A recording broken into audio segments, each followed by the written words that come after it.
Hello YouTubers, welcome back again. Today we are going to see how we can grouping our data. So let's just start our video. In our situation, we have multiple values with similar name, right? So if you see ID4 and ID5 are same.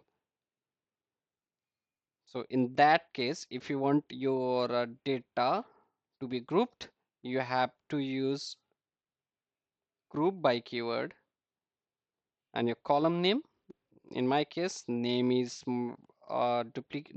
containing duplicate values, so I'm just putting name here. And again, I just because I need count, I can mention here count of name, and the column is name.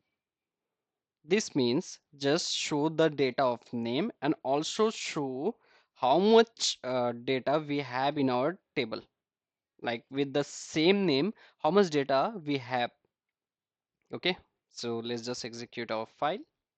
Now you can see we got the result. We have two Krishna values, one Krish, one ABC, one XYZ, and one Marcus. But if I need only name,